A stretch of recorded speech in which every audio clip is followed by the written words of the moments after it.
Merry Christmas and Happy Holidays to everyone, and this is the Dissecting Fiction podcast. I'm Vinny Murphy. And I'm Christian Kutlick. And today we're going to do another holiday special. Look, we didn't do as many holiday specials as we did last year, but everyone liked that Mickey Mouse Club episode, so you can't complain, right? No, I certainly can.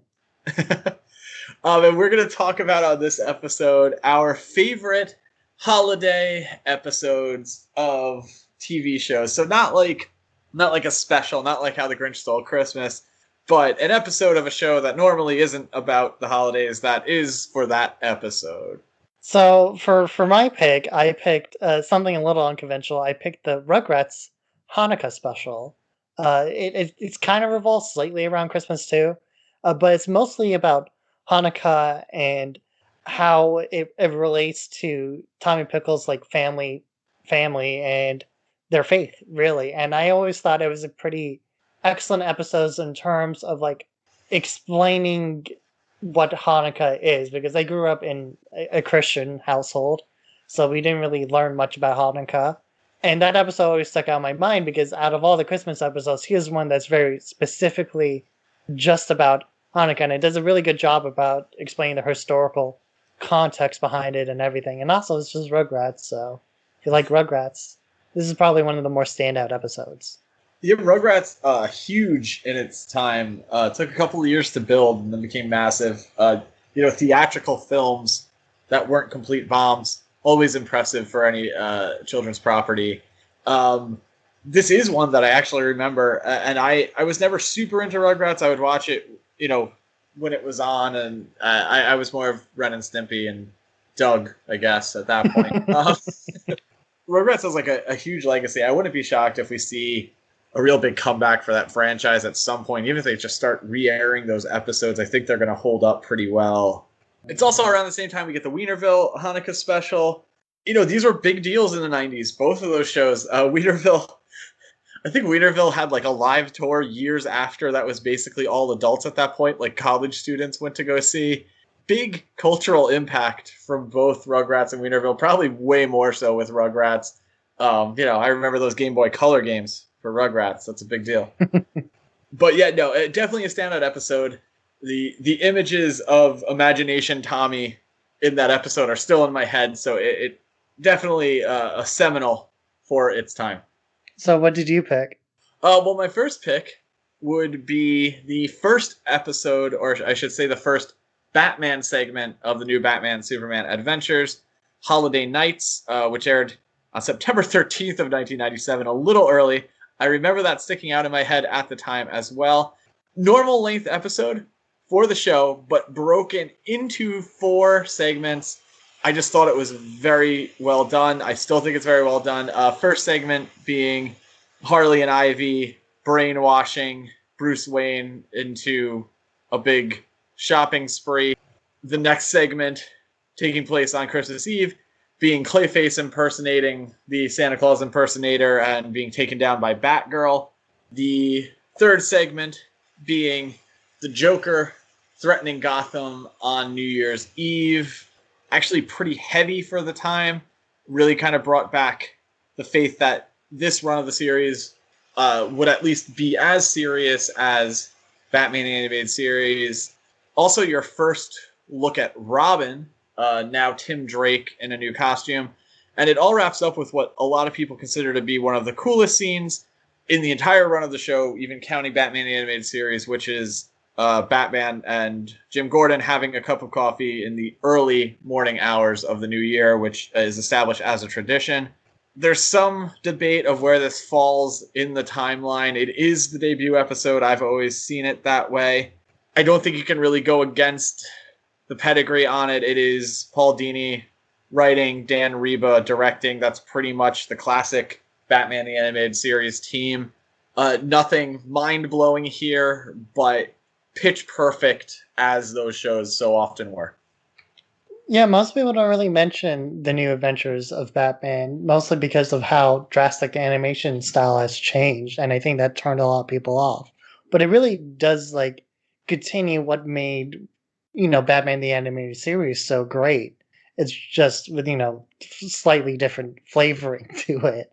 This is also a great episode. I always liked it when, the Batman shows do these little vignettes with all these different little characters. It kind of gets, it makes Gotham feel alive. It makes the world feel alive, and it makes all the characters feel like characters, like real people.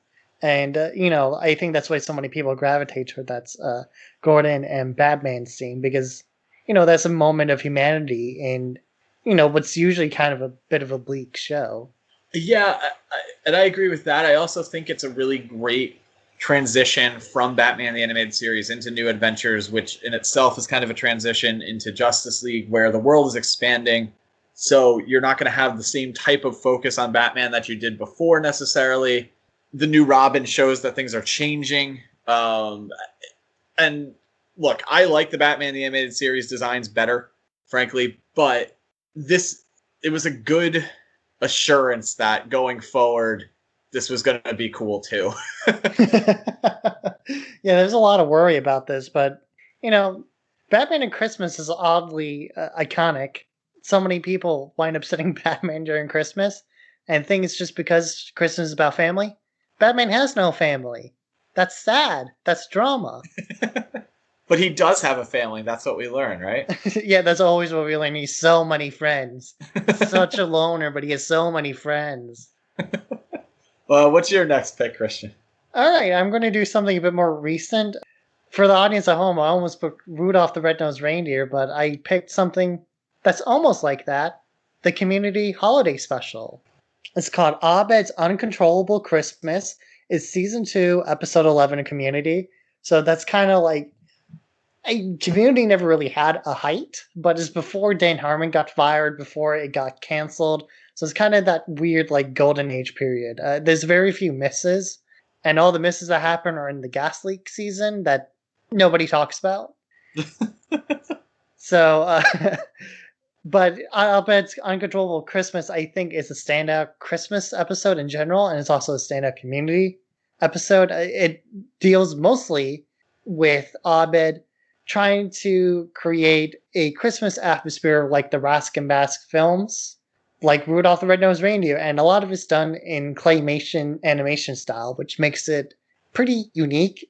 And it's mostly about satirizing those films. It gets oddly violent, oddly sexual, and of course, there's lots of arguing all the way throughout, but it's a joke a minute, and they all land. This is like peak Community, and I think this is where Community really came to its own as being like a very distinct parody of like movie genres and just some movies in general, while also creating like a rich character tapestry out of all that like parody and references. It's interesting. I'm not super familiar with Community. I have watched a couple of episodes. It's been one of those ones that I always say I'm going to start and then never do, because now we live in an era where I can watch anything at all times, and it's both good and bad. It makes it so hard to watch anything. It's infuriating. I know it's just difficult to take anyone's suggestions at this point. But Community is definitely on that short list. Big fan of Rick and Morty, so I feel like I probably should watch the Harmon era of that. It sounds like they did a really good job. I wish I had more to say. You should definitely watch it. I think Community is kind of weird, but I think it's Dan Harmon's at its strongest, and I think Dan Harmon has recently come out and say it's probably his magnum opus. Rick and Morty is a bit more cynical and a bit more wacky, while Community I feel like has a lot more direction. Like I think Dan Harmon has a clear idea of where he wants to take the characters, while I think Rick and Morty is more about like spoofs in general and occasionally adding like a dark tone to it because they're all pretty much everyone on that show. It's like a writer with alcoholism, so that just leaks out sometimes. It's also very self-deprecating. Like it kind of knows that it's a gimmick a lot of times, and like that's why I enjoy it because it knows what it's doing. Yeah. Self-aware. Community kind of does that too, but like here's like a double irony. I guess that's what you call it, where like yeah, it kind of openly missed that, Rudolph the Red-Nosed Reindeer, is poorly animated. It's kind of lame, but that's what makes that movie special. That's what makes it endure for the past like 60 years at this point. So I think, if nobody has seen Community, they should take a watch because it is cynical, but it's actually very, very sincere underneath all that irony and cynicism. So my second pick, probably not great in a practical sense, but it's something that I watch every year and I really love. It is the Saved by the Bell Christmas special entitled "Home for Christmas." This aired in December of 1991 over 2 Saturdays. I probably watched it when it aired. When I was a kid, I was like obsessed with Saved by the Bell. And I remember this vividly. I remember the images of the mall set, which was not always used, but used appropriately and was a really cool set. I always wonder if it's something they built for multiple productions. Basically, the plot here is most of your main cast are working in Moody's clothing store.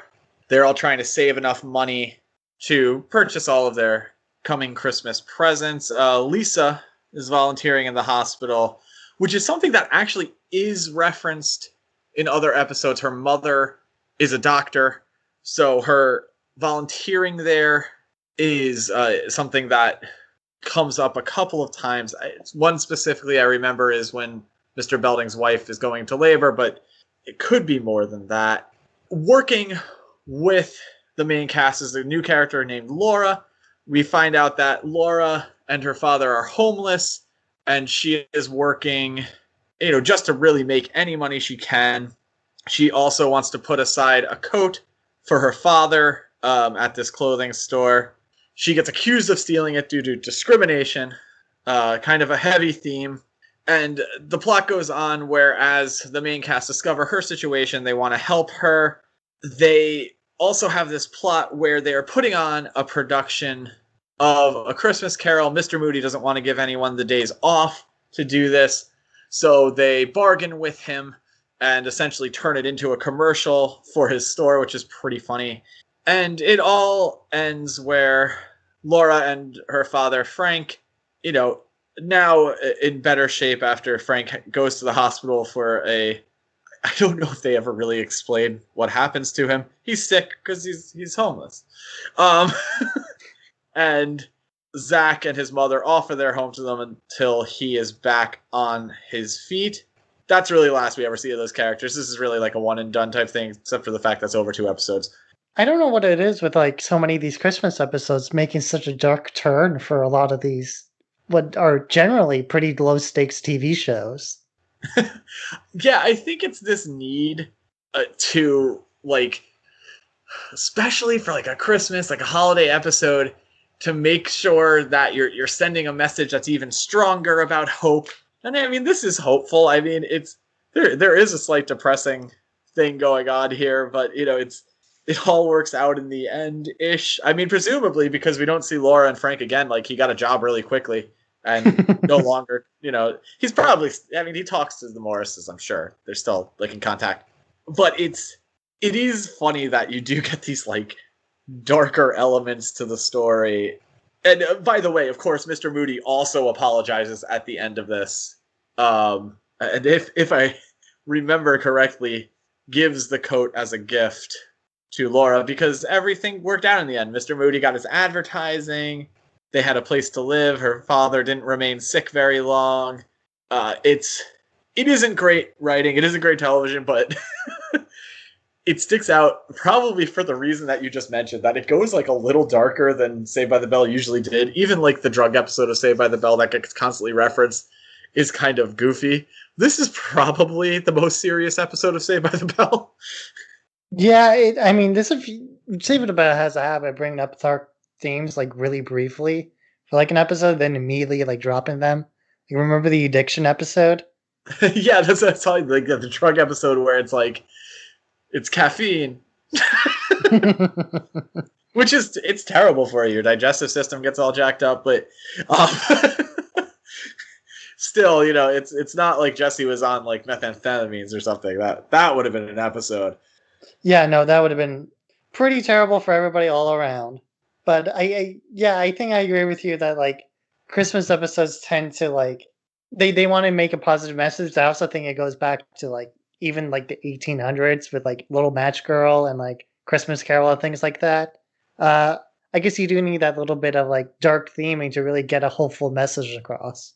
Yeah, and I just want to correct myself on one thing too. Zach, by the way, is not working because we all know Zach is a piece of shit. Um, he's not working. He's just there to hit on this pretty girl who ends up being homeless, and then he helps her.